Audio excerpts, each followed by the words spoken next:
Graças e paz, querido, boa noite. Sentados como vocês estão, feche seus olhos. Coloque seu coração na presença daquele Deus que fez tudo por nós. Pai, continuamos em tua presença, te adorando, te bendizendo, declarando ao Senhor que estamos aqui porque nós te amamos. Senhor, é o amado da nossa alma. Eu te adoro, Jesus. Agradecemos por tudo que o Senhor fez por nós, por todo o sacrifício, por toda a dificuldade que o Senhor passou naquela cruz. Nós te louvamos. E queremos fazer por merecer, mesmo sabendo que nós somos merecedores. Mesmo sabendo que sem ti nós estávamos destinados ao inferno, à morte eterna. O Senhor padeceu naquela cruz, sofreu tudo o ser humano pode sofrer, para que nós tivéssemos vida na tua presença. Nós estamos aqui hoje, Deus, porque o teu amor nos alcançou. Nós queremos viver a manifestação deste amor dia após dia. Nós te adoramos, nós te adoramos. Te adoramos, Espírito Santo.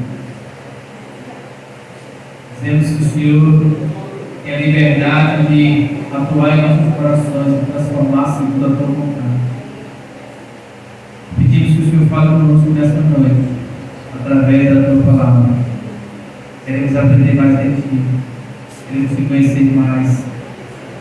Principalmente, queremos ser mais parecidos com o Senhor, que é o nosso Pai. Nós te louvamos, Deus. Nós te agradecemos, em nome de Jesus. Amém. Amém. Amém, queridos? Amém. Realmente, esses dias de inverno, essa gripe sazonal, ela pega todo mundo. Eu trabalho na unidade de saúde, como alguns sabem, e amanhã vai estar tão fácil de jeito. Estou imaginando. E a gente também passou por isso. Na semana retrasada, nós tivemos na missão com o missionário Nunes. A Tadeu ligou para mim, mandou uma mensagem: e aí, pastor, tudo em ordem, família? Eu falei: tudo em paz, tudo certo para hoje, tudo certo. Sai do trabalho, cheguei em casa, encontrei a pastora Glenda toda dedão. E aí? Eu estou com fé. E a missão? Nós vamos. Falei: vou dar uma descansada. Aí deitei do lado dela, cochilei, porque saí de meia-noite. Na hora que deitei até meia-noite, velho, começou a dele. E aí, falei: nós vamos. Comprimidozinho, café, viajamos.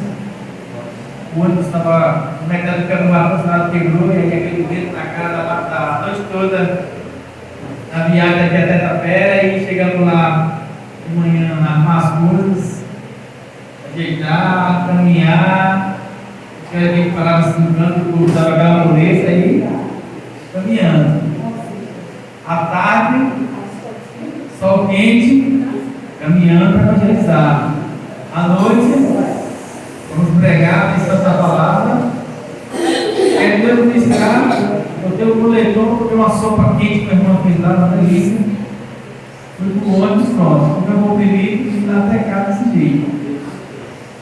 Precisamos entender o propósito que nós temos em Deus.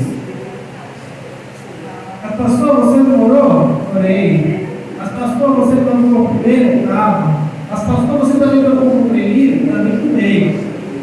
Isso não é circunstância do nosso povo. Isso não é propósito. Aqui é o propósito que a gente é separado por Deus para aquele lugar. Nós precisamos cumprir isso. Muitas vezes não é uma condição assim.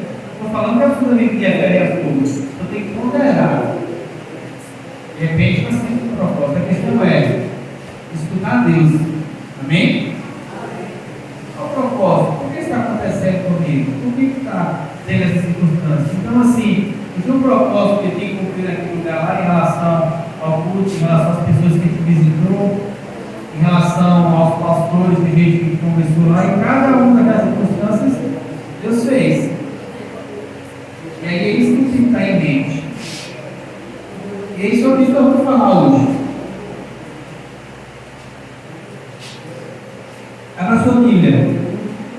Em Colossenses.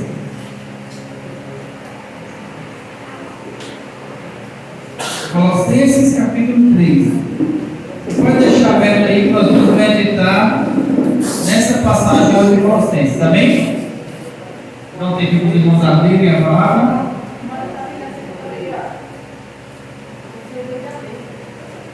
Os irmãos se organizarem aí. Colossenses 3.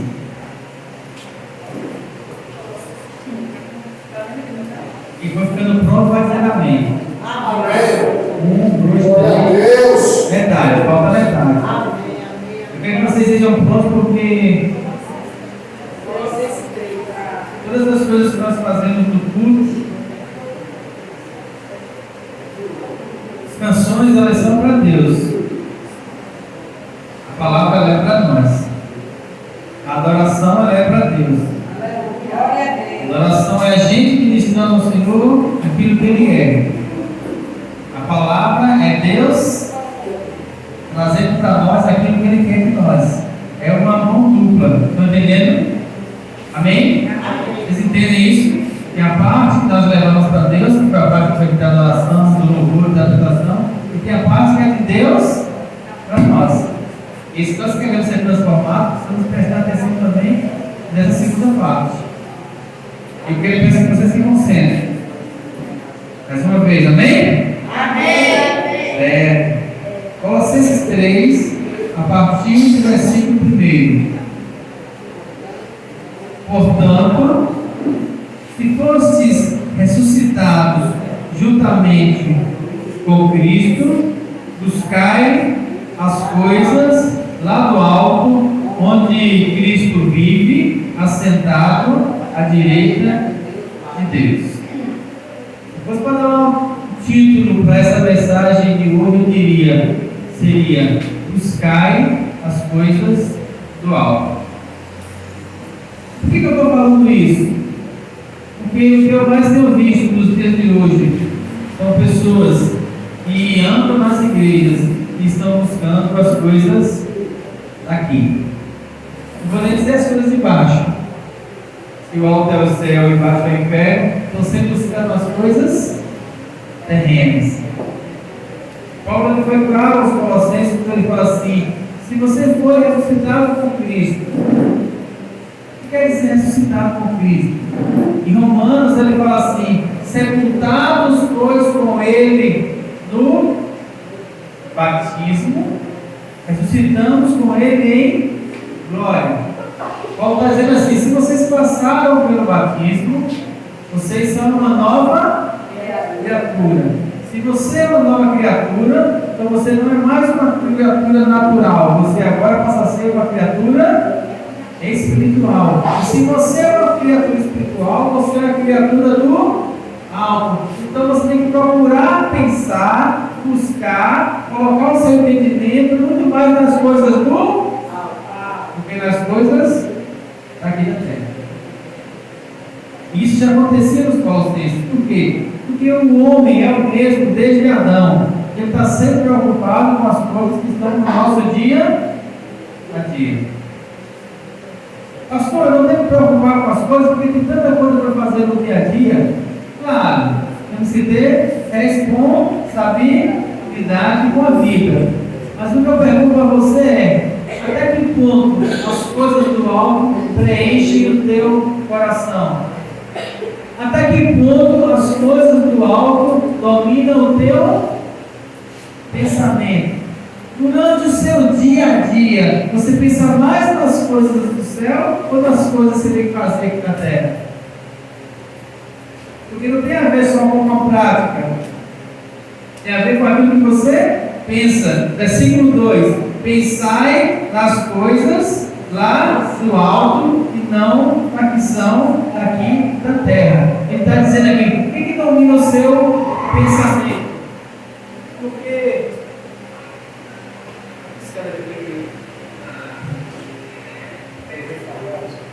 amém.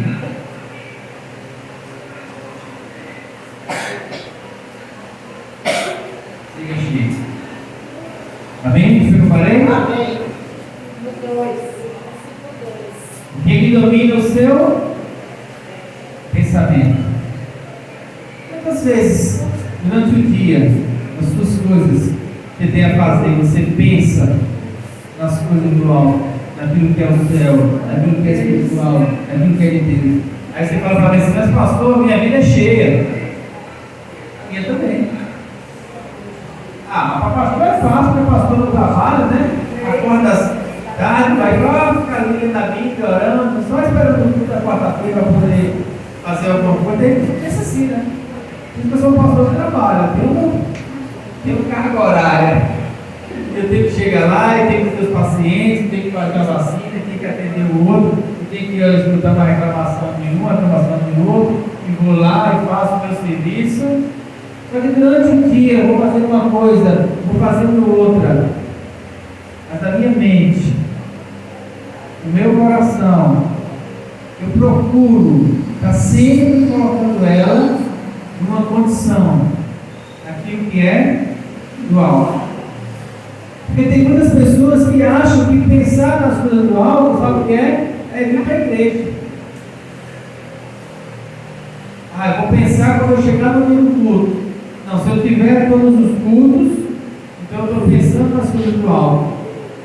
Muitas vezes as pessoas, nem na hora do culto, nem quando se reúnem, estão pensando nas coisas do alto. Porque muitas vezes estão na igreja pensando: o que está passando na televisão? O que aconteceu no mundo? Será que vai chover? Será que o que vamos fazer amanhã? Como vai ser isso? Como vai ser aquilo? Fica sempre pensando de como resolver as coisas naturais. A questão aqui não é que isso seja pecado ou errado. A pergunta é: o que domina o seu pensamento? O que domina o seu coração? Porque o seu coração determina todas as coisas. Por isso que ele fala: pensai nas coisas do alto e não nas que são da terra. Por quê? Porque morrestes com Cristo e a vossa vida está oculta juntamente em Deus. Pois quando Cristo, que é a vossa vida, se manifestar, então vós também sereis manifestados com Ele em glória. E aí geralmente a gente pensa assim: bem, ele falou que quando Cristo se manifestar, e a primeira coisa que vem na nossa mente é: quando ele se manifestar na volta de Jesus, quando ele se manifestar na glória, quando ele se manifestar lá distante, então eu serei manifestado com ele também. Só que a manifestação de Cristo, ela não vai acontecer. Sabe por quê? Porque ela já acontece. Vou esperar um momento, por exemplo. Você não entendeu, vou explicar de novo. A manifestação de Cristo, ela não vai acontecer, porque ela já acontece. Então, eu quero que você entenda que quando nós pensamos na manifestação de Jesus, pensamos no Jesus lá que vai vir se manifestar. Mas ele falou assim: quando você morreu com Cristo, você foi ressuscitado com Ele. E assim como Ele, depois que ressuscitou, Ele se manifesta, também a manifestação de Cristo se dá através da sua vida no seu dia a dia. E Ele está dizendo que quando você morreu com Cristo, você ressuscitou com Ele, e como Ele depois que ressuscitou se manifestou, você, como é um ser espiritual, você como pensa nas coisas do alto, precisa dia após dia procurar manifestar Cristo através de você. Cristo através de mim. A manifestação de Cristo não é para o futuro, é para agora. Glória a Deus. Amém? Glória, eu acho que vocês entenderam. Dia após dia, onde? Pastor, eu manifesto Cristo quando eu canto aqui na frente. Com certeza. Aleluia. Pastor, você manifesta Cristo quando você prega. Amém. Pastor, você manifesta Cristo quando você vai fazer as missões. Amém. Isso é um pedacinho. Isso não é nem o mais importante, porque a manifestação de Cristo, ela se dá no nosso dia a dia, hora após hora.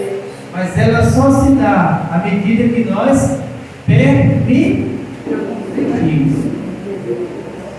Porque a ação do Espírito Santo, através das nossas vidas, ela só se dá mediante a nossa permissão. Nós aceitamos Jesus, nós ressuscitamos com Ele, nós recebemos o Espírito Santo. Você pode ficar com Ele quietinho lá até ele do arrebatamento. Viver uma vida normal, sem uma manifestação de Deus. Pode acontecer isso? Pode, porque Deus é misericordioso. Só que é muito mais Deus para ser manifestado. Há muito mais de Deus para ser manifestado para as pessoas. Deus quer te usar. Ele quer se manifestar através de você. Ele quer falar através de você. Ele quer fluir o poder dele através de você. Aqui na igreja, amém. Mas muito mais, muito mais, muito mais para aqueles que não conhecem ainda. Então nós aqui conhecemos Ele. Todos nós aqui já adoramos Ele.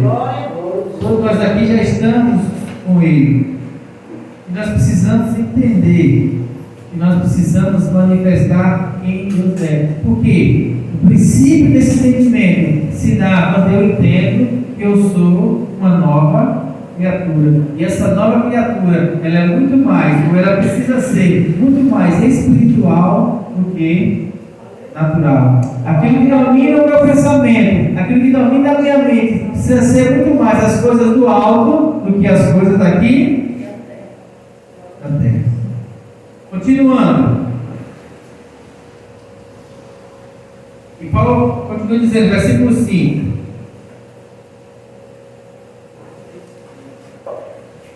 Fazei, pois, morrer a vossa natureza. Vamos lá, aula de português. Fazei. O que quer dizer a palavra fazei?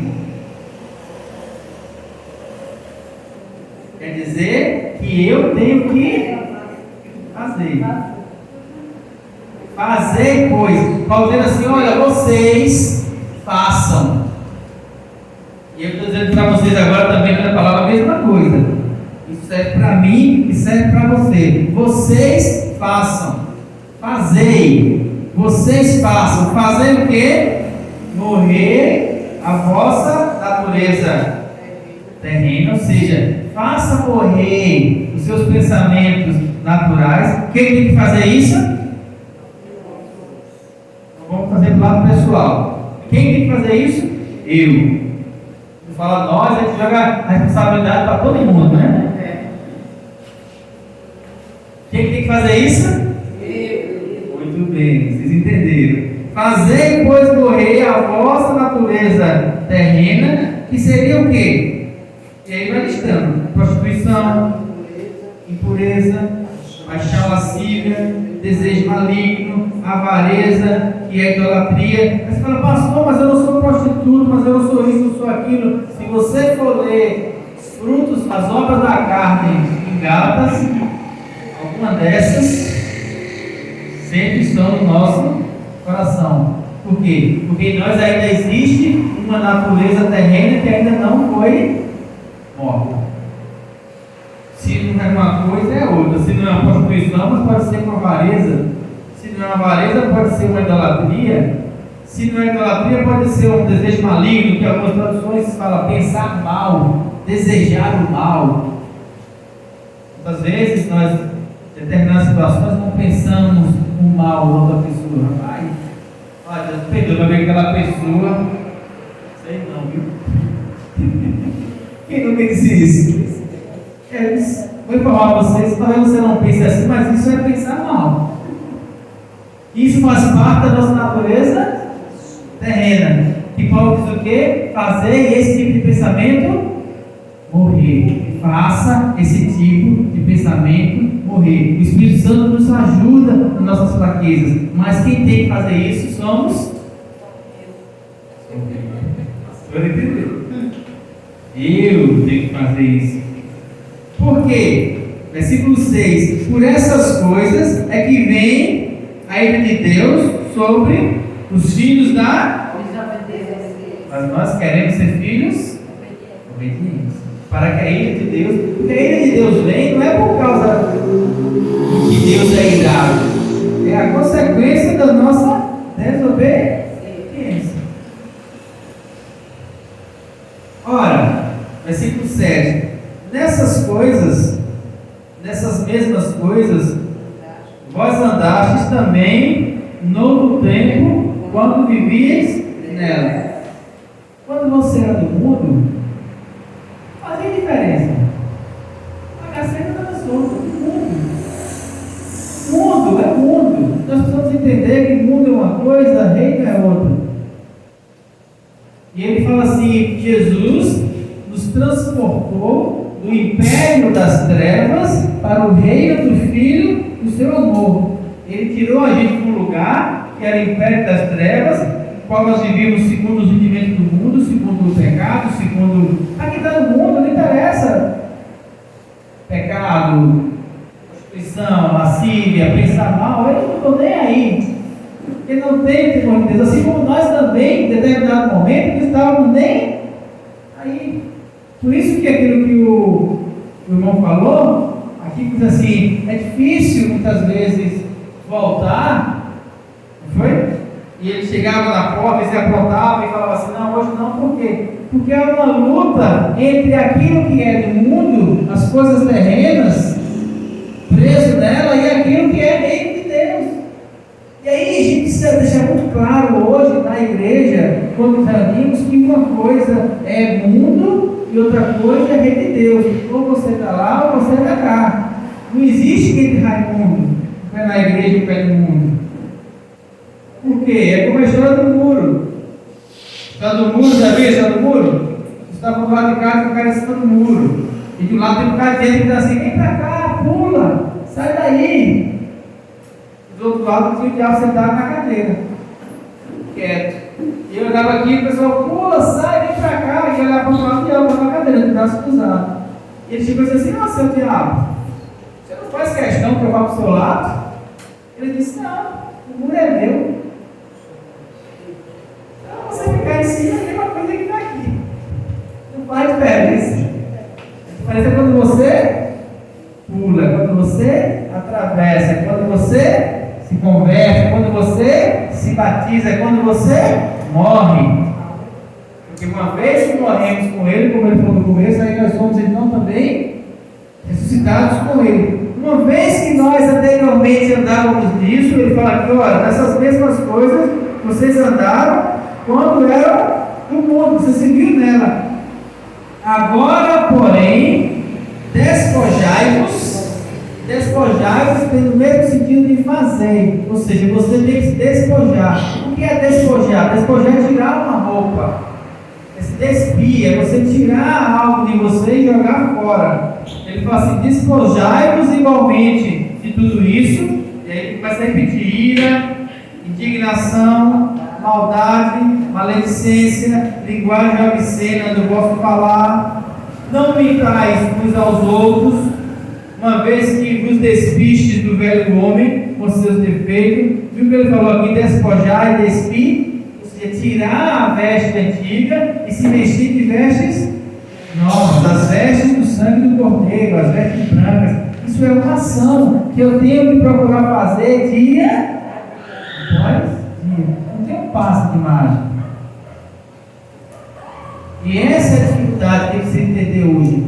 Não existe um passo mágico, existe o dia da conversão. Mas a conversão ela é um processo de um caminho de volta. Eu já falei aqui da vez que eu perdi Aracaju, se ninguém lembra, eu estava indo para a Bahia e na entrada de Aracaju eu perdi a saída. E aí eu fui embora. E aí eu percebi que eu estava no caminho errado, naquela época não tinha GPS.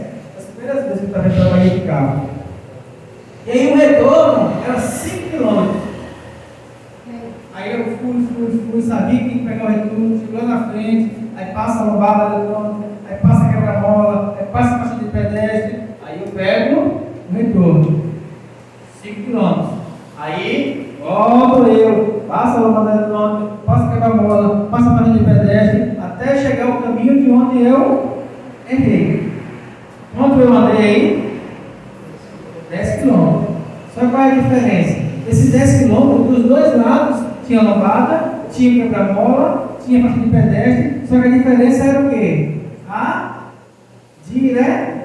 Porque uma hora eu estava indo, mas na outra eu estava voltando ao ponto de partida, onde eu iria. Então, nossa conversão deve fazer um retorno. Você vai numa caminhada desinvestada para o inferno, e um dia você então, como fez o filho pródigo, cai em si e se converte. Só que quando você se converte, você precisa fazer o caminho. Isso é o que o Paulo está falando aqui. Fazer, pois, morrer a vossa velha natureza. Você está voltando para o lugar zero. Que lugar zero é esse? O lugar do ser espiritual. O lugar em Deus. O lugar de vida abundante. Só que isso é uma caminhada, é um processo. Não é assim do dia para a noite. Muitas pessoas erram hoje em dia achando que não, agora eu me converti e acabou. Eu via muito isso, sabe onde? Quando eu passei uns anos ministrando numa clínica independente química, aí o cara estava lá jogado na sarjeta, crack, papai, e aí pegavam ele e levavam para a clínica. Aí chegava lá, 3, 4 dias para poder desintoxicar, isso o tratamento é 6 meses. Na primeira semana, o cara, depois que passava aquela fase de crise, o que ele fazia? Botava uma calça, uma camisa comprida, um amigo debaixo do braço e dizia: não, agora eu sou crente. Amém. E aí ele ia lá, você estava conversando com eles, só que o linguajar ainda não era. Só que os pensamentos ainda não eram. Só que a vontade do coração ainda não era.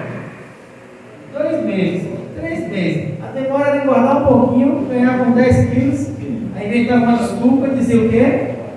Vou embora. Aí saía. E aí daqui a 2 meses, estava levantando. Isso aconteceu muitas vezes. Por quê? Porque eles achavam que, não, a forma de eu mudar é mudar o exterior. Botei a calça, botei a camisa, botei a braço, agora eu sou crente.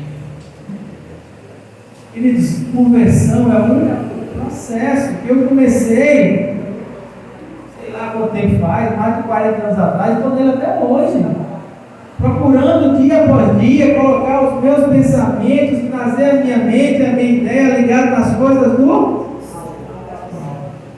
Precisamos entender esse processo dia após dia, para a gente andar nele, para crescer. E eu conto para vocês, a igreja é importante, os cultos são importantes, mas não é o suficiente. Por quê? Porque aqui se aprende o que se faz em casa, no dia a dia do trabalho. Aqui é uma escola. Por isso que a palavra é importante. É Deus falando com a gente. Amém? Amém. E eu parei com o versículo? Falou 7, falou 8? Vamos repetir o 9, que eu gostei dele. Não mintais uns aos outros. Sabe aquele negócio que fala assim, se tem placa porque tem história? Então, se Paulo falou assim, não mintais uns aos outros, quer dizer que na igreja de Corinto, de Colossenses, sabe o que estavam fazendo? Estavam mentindo uns para os outros. E Paulo disse o quê? Não mintais uns aos outros, uma vez que vos despistes do velho homem com seus feitos. Ou seja, o velho homem mente e não está nem aí. O velho homem anda na mentira. Quem trabalha no dia a dia sabe que mentira é uma coisa mais do que comum. Desde a mentirazinha, tipo assim, ó, disse que eu não estou, até aquelas mentiras mesmo para poder colocar um contra o outro. Quem trabalha aqui sabe como é, no dia a dia, não é verdade? E ele fala assim, olha, não mintais uns aos outros, uma vez que você já se despiu do velho homem, então isso aí já ficou lá atrás. Coloque isso no seu entendimento. E vos revestistes do novo homem, que se refaz para o pleno conhecimento, segundo a imagem daquele que o viu. E essa parte é importante. Segundo a imagem daquele que o viu. Quem nasce recebe as características biológicas do pai. Pegar uma foto do meu pai, na minha idade, botamos lá para você não sabe quem é quem. As pessoas falam que as minhas filhas parecem muito comigo, ou com a minha esposa. A gente que olha assim e fala assim, é filha dele. Porque as características biológicas, elas acompanham, é o tal do DNA. Quando nós nos convertemos, morremos para o mundo, nosso sangue mudou, não natural. Nós somos então revestidos, lavados pelo sangue de Cristo. Espiritualmente, nós somos filhos de Deus. Se nós somos filhos dele, então o DNA espiritual dele tem que correr em nós. E se o DNA dele tem que correr em nós, então nós temos que ser parecidos com aquilo que ele precisa ser manifesto em nós. Afinal de contas, nós somos filhos dele. O maior dos orgulhos para um pai é quando diz assim, pai, a cara do pai. Pai, traz teu pai tantinho, mas não parece. Eu que sinto orgulhoso do amigo e falo assim, você não tem como olhar para você e dizer que você não é filho do teu pai. E quando falam isso em relação a Deus, para a gente? Não tem como olhar para você e não dizer que você não é filho de Deus. Por isso que uma das coisas que mais dói no meu coração é quando hoje em dia você vai no lugar e as pessoas falam assim, rapaz, faça negócio com todo mundo, mas não faça negócio com crente não, porque eu já levei de cheio de crentes. E aí o pai olha e fala assim, eu não sou assim não. Ele fala, mas pai, ele diz que é teu filho, não é, ele diz, né? Mas ele dizer e ser, é a prática que vai demonstrar. Amém? Porque é quem nós somos, não é só da boca para fora. E ele fala, vos revestis do novo homem que se refaz pelo pleno conhecimento segundo a imagem daquele que o criou. Quando nós nascemos de novo, fomos criados nova criatura por ele. E nessa condição, esse versículo 11 aqui é importante, nessa condição não pode haver grego, não pode haver judeu, não pode haver circuncisão, não pode haver incircuncisão, não pode haver bárbaro, não pode haver cita, não pode haver escravo, não pode haver livre, porque, porém, Cristo é tudo em todos. Quando nós nascemos espiritualmente, as características naturais não importam. Por exemplo, quando nós entendemos isso, não importa se é homem ou mulher. Espiritualmente, todos somos filhos de Deus. No mundo espiritual não tem gênero. Jesus falou que quando perguntaram a ele, mestre, um homem casou, como é aquela palavra? Um homem, uma mulher, um homem tinha 7 irmãos, a mulher era casada com o primeiro e morreu, casou com o primeiro, o segundo e morreu, casou com o terceiro e assim foi com 7 irmãos. Estão lembrados da palavra? E ele perguntou assim, quando ela morrer, de quem que ela vai ser? Esposa. Jesus falou assim, tem esposa. Você não entendeu? No céu não tem. Eles vão ser como os anjos, como os filhos de Deus. Não vai ser ninguém. Nem eles vão ser esposo dela, nem ela esposa deles, porque é uma honra e condição. Então quando nós entendemos isso, espiritualmente falando, nós passamos a entender como Deus age, quais são as coisas realmente que importam. Então, para subir no púlpito, para pregar, para cantar, para viver uma vida espiritual, não faz parecer uma mulher. Faz diferença se você se parece ou não se parece com o pai. Porque as características naturais, como condição social, se é rico, se é pobre, se é americano, se é judeu, se é brasileiro, se nasceu, não importa onde você nasceu, não importa o sexo que você nasceu, não importa se você é rico ou pobre, não existe nada natural que vai interferir no seu ser espiritual. A única coisa que importa é que o seu ser espiritual, ele precisa ser, ele é a imagem de Deus. A imagem do nosso Pai. Precisamos pensar que nós somos seres espirituais. Pensai nas coisas do alto. Pensai nas coisas espirituais. Procura colocar dia após dia o seu pensamento naquilo que é espiritual, naquilo que é de Deus. onde Cristo está, onde Deus vive, onde vai ser a nossa vida eterna. Porque a nossa vida aqui, ela é temporária. E aí hoje as pessoas são muito apegadas à vida, muito apegadas às coisas naturais, sendo que nos espera uma eternidade. Amém? Amém.